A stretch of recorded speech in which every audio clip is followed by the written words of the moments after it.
अब हम मौसम में आ रहे उस बदलाव की बात करेंगे जिसे आपने फरवरी महीने से महसूस करना शुरू किया। जिन लोगों ने अपने जीवन के काफी बसंत गुजार दिए, वो इस बार बसंत ऋतु को महसूस ही नहीं कर पाए। फरवरी के आखिरी 2 हफ्तों से ही तापमान औसत से ज्यादा हो गया। फरवरी में ही आपको पंखा चलाना पड़ गया और कुछ लोगों ने तो फरवरी के खत्म होते होते एयर कंडीशनर्स भी चलाने शुरू कर दिए। मैंने खुद अपने घर में एयर कंडीशनर की सर्विसिंग करा ली है, ये सोचकर कि किसी भी दिन अब एयर कंडीशनर की जरूरत पड़ सकती है। आप सब ने भी अपने गर्म कपड़े, ऊनी कपड़े पैक करके रख दिए होंगे।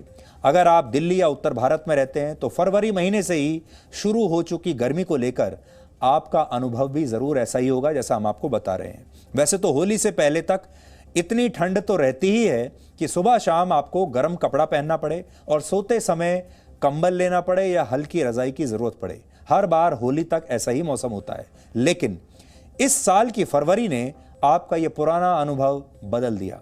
गुलाबी ठंड के मौसम में धूप राहत देती थी, लेकिन अब धूप चुभती है, परेशान कर रही है। और फरवरी के मौसम में अब आपको पसीना आ रहा है। फरवरी, अब तो मार्च शुरू हो गया, लेकिन पसीना फरवरी में ही आना शुरू हो गया था। दिल्ली में वर्ष 1901 के बाद यह दूसरा मौका है जब फरवरी महीने में तापमान सबसे अधिक रहा। 120 साल बाद फरवरी के महीने का औसत तापमान 27.9 डिग्री सेल्सियस रहा। आमतौर से फरवरी महीने का अधिकतम तापमान 23 डिग्री के आसपास रहता है। तापमान में यही 4 डिग्री का फर्क आपके फरवरी वाले पसीने की असली वजह है। मौसम विभाग के अनुसार, जो मौसम विभाग हमारे देश के मौसम से जुड़ी जानकारी रखता है, उसने ये भविष्यवाणी की है कि मार्च, अप्रैल और मई में हरियाणा, चंडीगढ़, पंजाब, पूर्वी राजस्थान और महाराष्ट्र में सामान्य से ज्यादा गर्मी पड़ेगी। अगर हम भारत के नक्शे में मौसम विभाग के डेटा को देखें तो आप जान पाएंगे कि किस राज्य में गर्मी इस बार कितनी ज्यादा पड़ने वाली है।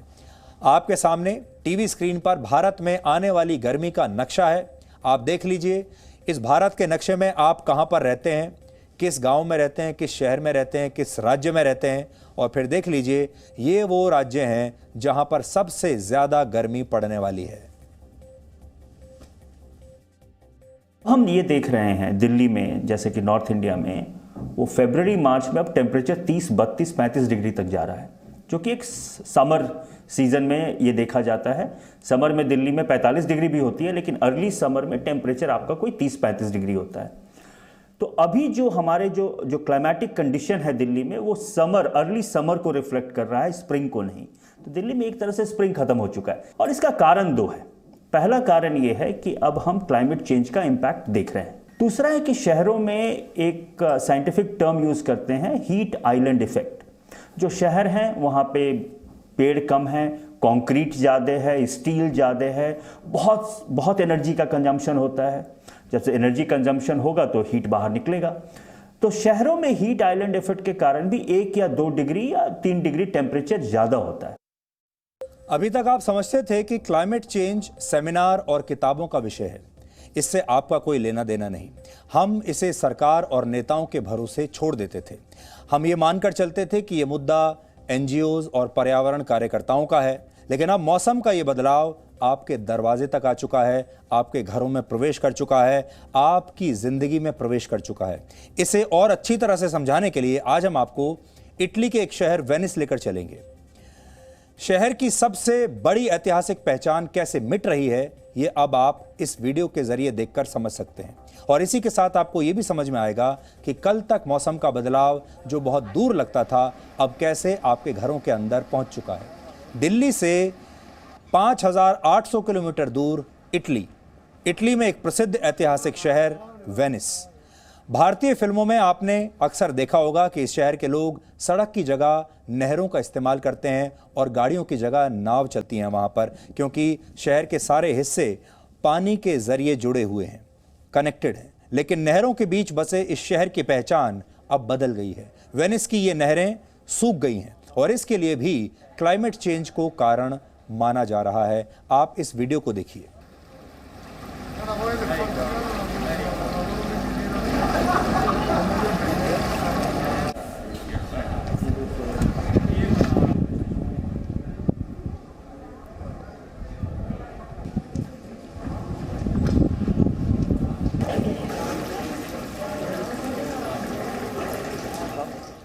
अब और आगे चलते हैं। इटली से 2800 और दिल्ली से 8700 किलोमीटर दूर एक और देश है जिसका नाम है आइसलैंड। इस देश का औसत तापमान पूरे वर्ष औसतन 10 से 15 डिग्री सेल्सियस रहता है। कुल जमीन का 11% हिस्सा हमेशा बर्फ से ढका रहता है और पूरे देश में करीब 270 ग्लेशियर्स हैं। पर हमेशा ठंडा रहने वाला यह देश आजकल गर्मी से परेशान है।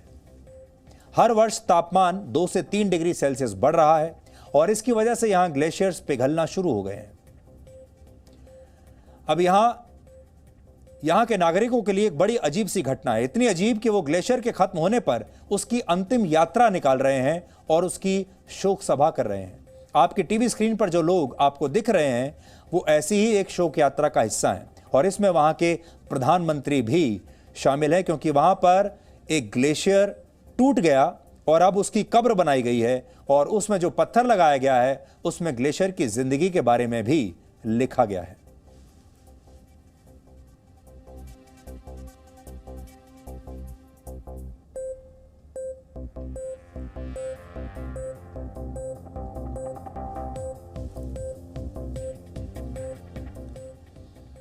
क्लाइमेट चेंज का मतलब है जलवायु में हो रहे परिवर्तन, और इसे समझने के लिए आपको पृथ्वी के चारों ओर ओजोन की लेयर के बारे में समझना होगा। यह परत 6 गैसों से मिलकर बनी होती है। इसमें सबसे ज्यादा मात्रा ऑक्सीजन की होती है और यह लेयर पृथ्वी पर आने वाली सूर्य की 99% गर्मी को रोकती है, जिसकी वजह से पृथ्वी का तापमान संतुलित रहता है, ज्यादा घटता या बढ़ता नहीं।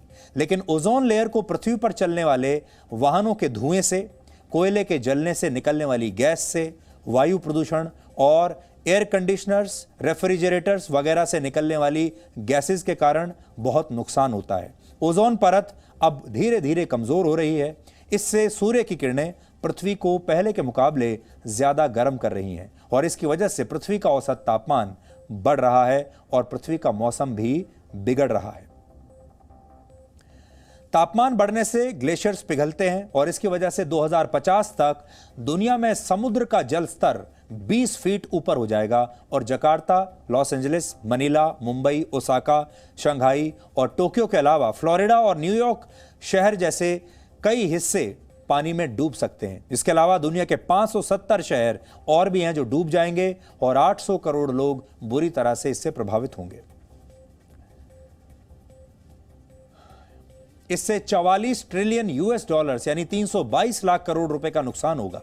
गर्मी के समय चलने वाली गर्म हवा यानी लू लगने से ही दुनिया में 12.5 करोड़ लोग हर साल मर जाते हैं। अमेरिका की अंतरिक्ष एजेंसी नासा ने 2019 को मानव इतिहास में दुनिया का सबसे गर्म साल माना है।